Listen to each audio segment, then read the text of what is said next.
ఏం చేస్తుంటారు బాబు? BSc zoology అండి. అంటే ఏం చేస్తారా? అంటే యానిమల్స్ గురించి ప్లాంట్స్ గురించి చదువుతా ఉంటాం అండి. డిగ్రీ అయిపోయిన తర్వాత ఫార్మా సైడ్ గానీ ఆక్వా సైడ్ గానీ వెళ్తామండి. ఇవన్నీ ఎందుకు? బుద్ధిగా సాఫ్ట్వేర్ చేసుకోవచ్చు కదా. జువాలజీలో ఈజీగా అలా పాస్ అవ్వాలనియా? డయాగ్రామ్స్ బాగా వేడి వస్తే చాలు, సోది రాసైనా పాస్ అయిపోవచ్చు. వీడికి అది కూడా రాదు, అందుకే ఫెయిల్ అయిపోయాడు. నరసింహ వాడు నిన్ను అడిగాడా? ఈ మెడికల్ రిపోర్ట్స్ చూసి ఏముందో చెప్పు బాబు. మేము చదువుకున్న దానికి దీనికి సంబంధం లేదండి. వాడిని అసలు అడగండి, వాడు ఫెయిల్ అయిపోయాడు. నరసింహ వాడు అడిగాడా? నాకు ఎంబ్రాలజీ ఉండిపోయింది, కోర్ సబ్జెక్ట్ పర్లేదు. వీడికి టూరిజం గైడెన్స్, ప్రాజెక్ట్ మేనేజ్మెంట్ ఉండిపోయింది.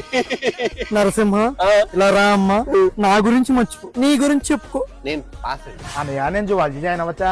డ్రాయింగ్ వచ్చా? డ్రాయింగ్ వస్తేనే జాయిన్ అవ్వు, డ్రాయింగ్ రాకే ఇబ్బంది పడతాడు. నరసింహ వాడు నా డ్రాయర్ గురించి అడిగాడా? డ్రాయింగ్ అదే దాని గురించి అడిగాడా? నీకు నా గురించి ఏం తెలియదు, మర్చిపో. 6 months గవర్నమెంట్ హాస్పిటల్ నర్సింగ్ అది చేసిన తర్వాత అప్రెంటిస్ ట్రైనింగ్ సర్టిఫికేట్ వస్తుందండి. ఆ తర్వాత ఏదైనా ఫార్మా కంపెనీ జాయిన్ అవుతాం.